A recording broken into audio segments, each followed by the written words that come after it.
So, my uncle is a general in the Marines, and in the fall of 2020, he was stationed at Camp Pendleton, where I got to spend a few months hanging out on base. Now, these bases are like their own little cities, with military-exclusive McDonald's and Dunkin' Donuts, and the generals get these fucking incredible beachfront mansions on the Southern California coast. And I just got to, hang out and chill. I kept my weed buried on a public beach down the street because I was super paranoid about getting busted by the MPs.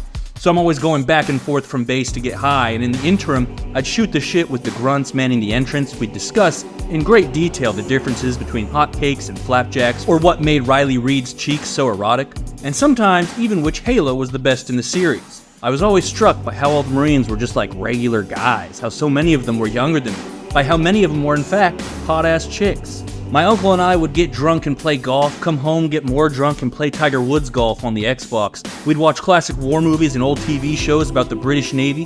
One night, my uncle's pal, another general, this one a 3-star, came over for dinner. I just uploaded a YouTube video that would go on to get 700,000 views calling for the non-violent overthrow of the government by way of a general strike. And here I was smoking cigars with the brass in the California sunset. Everything was going according to plan. We discussed the biggest threat the US faced over the next century, and I thought for sure they would say Russia, but they said it was China. They explained their reasoning. China is actively preparing for war, and indeed the size of their economy and military dwarfs Russia's, allowing them an array of destructive capabilities that Russia simply doesn't have. Like Russia, they're an autocratic regime, ruled by a single man possessing unchecked power, and an Orwellian stranglehold on the civilian population. Like Russia, they have expansionist ambitions that must be squashed. My discussion with the generals left me shaken to my core, and that night I could barely sleep. I tossed and turned till 4 a.m. when I finally gave up and decided to get some coffee at the Dunkin' Donuts on base. I set out on foot under a starry California night sky. 30 minutes later, I'm drinking a 5-shot extra-large coffee in front of Dunkin' and Googling articles about the Chinese military, when these 2 squad cars rolled up on me. The lady who made my coffee had been giving me dirty looks, and now I realize that bitch called the fucking cops on me. I'm pretty sure it's because I hadn't shaved or cut my hair in like a year. I'm being discriminated against because I look like an albino Saddam Hussein. The MPs asked me for a base pass or proof that I'm related to someone stationed there. I tell them my uncle's a general and they're gonna be sorry. They laugh in my face. They strip me of my phone, my laptop, and worst of all, my coffee. Stranded in the back of the squad car, I felt more helpless than ever to stop China. But I thought about an article I had read shortly before my untimely arrest about how China's top brass felt they could match the US in most of our capabilities, but that what they feared they couldn't overcome was our creativity. This speaks to a larger shift in how militaries across the world are beginning to prioritize creative training. In an era of unprecedented technological change, the ability to innovate and devise original strategies has never been more important. Indeed, the former top commander in Ukraine has attributed the stalemate in the Ukraine-Russian war to the new technologies that render many traditional military tactics obsolete. And the United States has already begun actively exploring new training methods to develop creative ability in the armed forces. And that's when it hit me. The United States military needs to play way more Halo. Now, you might scoff, but video games have already played a key role in military training. Games like Tactical Iraqi, America's Army, Full Spectrum Warrior, and a number of other virtual sims have been used to develop teamwork, strategy, and procedural discipline among the troops. I'm just saying they should throw one more game in the mix for the specific purpose of boosting creativity among US service members. It's important to note that plenty of studies have already shown video games can boost creativity, as measured by players' results on the Torrance test. The most commonly relied on benchmark for assessing creativity, which measures creative ability by providing a prompt and then evaluating the test taker's total number of relevant ideas generated in response to the prompt, the number of different categories of relevant responses, the statistical rarity of the responses, and the amount of detail in the responses. Researchers found an increase in creative ability associated with a wide spectrum of games, including violent action games, sports games, world builders like Minecraft, and even Dance Dance Revolution. There are 2 reasons that Halo ought to be utilized specifically. First, clinical studies have already shown playing Halo provides a significant cognitive boost to visual-spatial performance in players that constantly having to orient ourselves and navigate the 3D game environment boosts our performance when we have to try and model things like plate tectonics in our head. That is, it enhances our ability to picture things in our mind. The second reason is that Halo's gameplay and fictional setting already parallel the creativity training methods being used in the military today. Presently, the most popular methodology for training creative ability is what they call divergent thinking. As defined by Wikipedia, a thought process used to generate creative ideas by exploring many possible solutions. It typically occurs in a spontaneous, free-flowing, non-linear manner, such that many ideas are generated in an emergent cognitive fashion. Many possible solutions are explored in a short amount of time, and unexpected connections are drawn. Now, anyone who has played through a Halo campaign with a couple skulls on has already done plenty of divergent thinking. I was replaying the classic campaigns with my little brother recently, and it occurred to me that creative problem solving is literally the entire challenge. It's not really about aim or reaction time or gun skill, it's just about taking stock of what variables are in play and how to string them together in such a way that you clear the enemies. And the process you go through is exactly how they describe divergent thinking. We got stuck forever on the grav lift into the Covenant flagship, where they send wave after wave of invisible sword-wielding elite commandos at you, reinforced by needler-wielding plasma nade spamming grunts hiding behind jackal shields. And it just became this process of, okay, do we kill this guy first? What if we try to hide in this corner? Should we toss a nade there or save it to toss it here later? Maybe we need to kill a grunt first instead of the elite so that we can nab a needler. Do we try to protect our marines or use them as cannon fodder? Should we use this active camo in the corner at the start of the fight or more towards the end? Should we hold off back to back or each post up on different sides of the room and try to get them in a crossfire? Should I focus the elites or you? Who has the better guns for what? Are there better guns we can pick up? Should we give certain guns to our marines? Which one of us should utilize the health pack because I have less health but you're way closer to it, etc, etc. You're trying things, getting owned, and then trying slightly different things. If you're stuck on an encounter for long enough, you'll start really expanding the scope of possibilities you can draw from, like, okay, let's walk back half the level to find that sniper we killed ages ago and try to use his sniper. And eventually what happens is you develop this wacky sequence of maneuvers that you've strung together, combining positioning, timing, and various objects, weapons, or any other variable in play to finally arrive at a solution that clears the encounter. And it's always some meticulous, jerry-rigged, step-by-step process. And you'll notice you start saying, what if, a lot to your partner. What if you kill this guy? What if we use this gun? What if we try fighting from over there? What if you get the fuck out of the Warthog Willie and just go on foot because it's safer? The whole game is just a series of asking what if, what if, what if. And anytime you're asking what if, you're using your imagination, and this is part of why I've always thought it's important to have the Iron Skull on in co-op to disable respawns, because otherwise the only creative solution you ever end up using is one guy stand back and make sure the other guy has infinite respawns.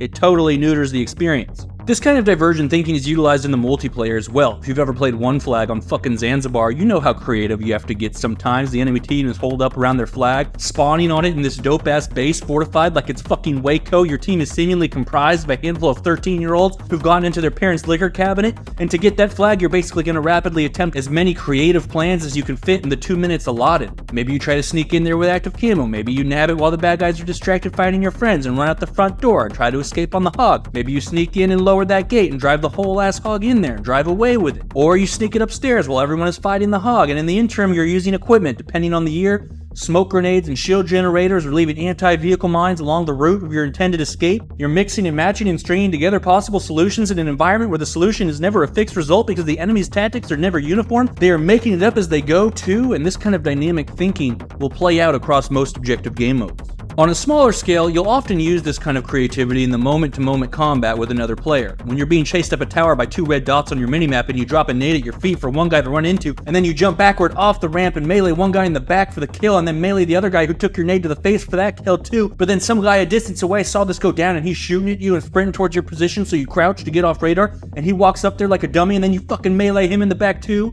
In that moment, you did a whole bunch of creative thinking, and those other 3 fools didn't do enough, because they failed to imagine what you might be up to.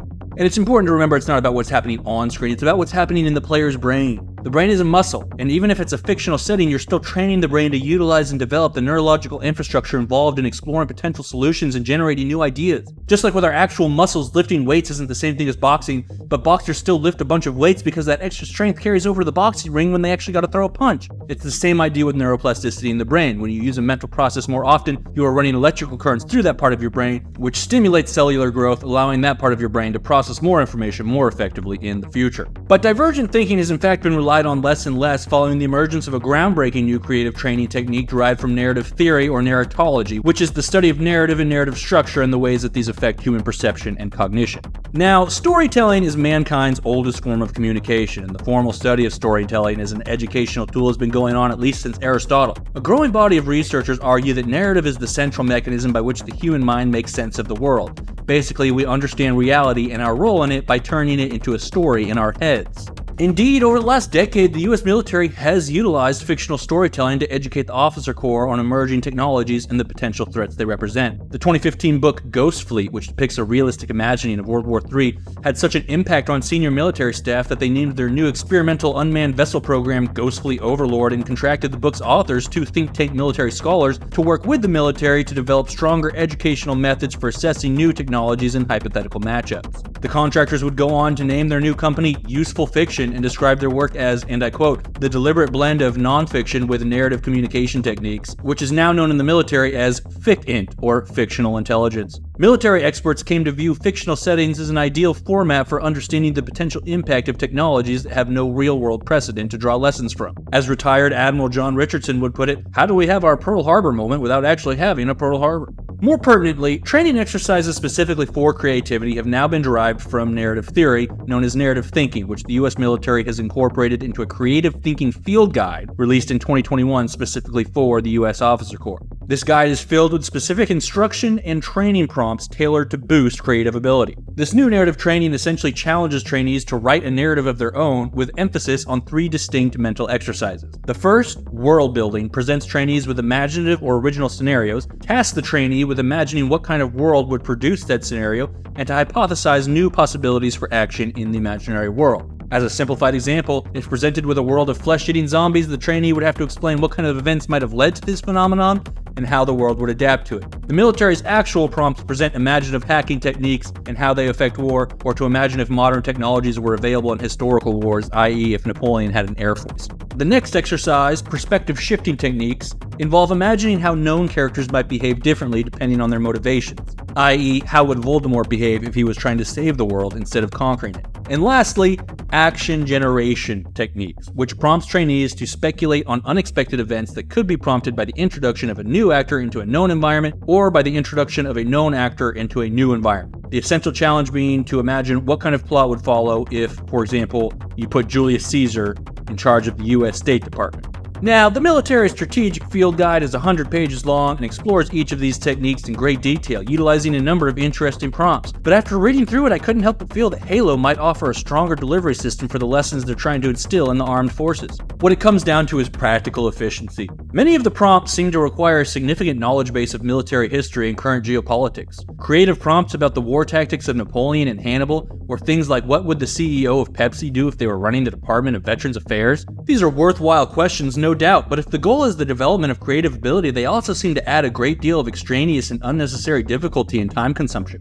My uncle, the general, I'm sure could tell you about Napoleon's tactics or how the VA is run, but my cousin, who was just in the NCO Corps, no, I mean below a certain rank, these are just regular guys we're talking about, like the regular guys we play against online.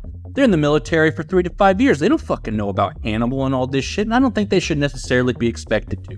Reading through the field guy's prompts, I felt a near certainty that the average NCO would bullshit their way through it the same way we did English class essays in high school. If Halo could offer the same narrative training with more expediency and without requiring all the added workload from the already overworked and underpaid grunts, would it not be preferable? This isn't to say it's necessarily better training, but imagine you're training someone to rock climb. Yes, the best training would no doubt be to fly them around the world to all the highest peaks and most difficult mountains to climb Everest and Mount Fuji, and when it was done they would be very good at rock climbing. But that would also be incredibly expensive and time-consuming, especially if it was being repeated across an organization of hundreds of thousands. For reasons of practical efficiency, might it not make more sense to simply bring in a man-made rock climbing wall for training instead? Perhaps not as challenging, but still a worthwhile way to develop the muscles you use for rock climbing. I think Halo's Forge mode can be the rock climbing wall of creativity the military fucking needs. Prominent researchers in the field of narratology, such as Marie-Laure Ryan and Astrid Enslin, have already pointed to video games as effective vehicles for narrative despite their unconventional nature, essentially arguing that even if the story isn't being delivered via written word or oral tradition, a narrative of cause and effect is still being presented. Studies have shown world builders like Minecraft boost creativity significantly, and if Forge were studied the same way, I suspect you'd get similar results, because if we examine the mental processes taking place behind the activity itself, there actually is a great deal of overlap between the military's narrative prompts and Forge. When you are genuinely trying to create a map in Forge, you're drawing on the same narrative techniques the military encourages. You are using world-building techniques, you are imagining what will happen when you put this new technology, whether it's a wacky gun or a grav lift, a vehicle, or any other item into the environment. Every piece of the environment itself, you've put it in with your own purpose in mind. You can alter the rules of gravity and the player's health or speed, make some players invisible, etc., and you are imagining how it will affect the gameplay. You are using perspective shifting. Will this spot I've designed be balanced in a match of infected? Will the survivors be able to defend it without becoming impenetrable to the zombies? You are imagining the gameplay from each player's perspective, just as you are anytime you are picturing the encounters that will take place on your map. Is this power weapon placed fairly? Will people notice this active camo in the corner? Will they get into fights over the gravity hammer on the spiral staircase like I want? By putting yourself in the shoes of the players who might try your map, you are trying to engineer specific scenarios and encounters by picturing them in your head,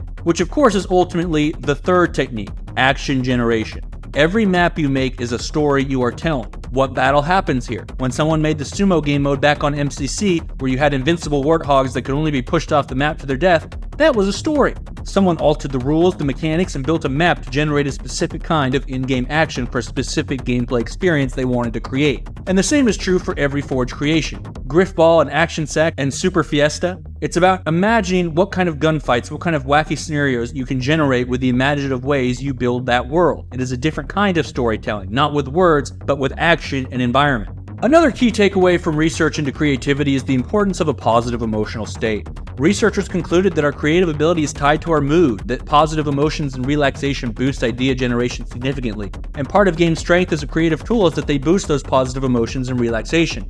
And this is another crucial advantage Halo would have over traditional SA formats. Military life is already incredibly stressful. It's a high-stress environment, they're overworked, underpaid, and face dreary restrictions on personal freedom. And that's just on a base here at home during peacetime. Indeed, addressing widespread mental health problems has been an ongoing challenge in military policy for some time. I'm skeptical that added workloads pertaining to complex futuristic technologies in historical warfare are best situated to stimulate trainees' creativity. The opportunity to unwind with the boys and build some maps and pwn some noobs might be exactly the missing ingredient they need to get those creative neurons firing. Because it's not about the activity, it's about the neural infrastructure being developed. The world is in a dangerous place. The simple reality is, America is number one. And fascist states like Russia and China aren't happy about it.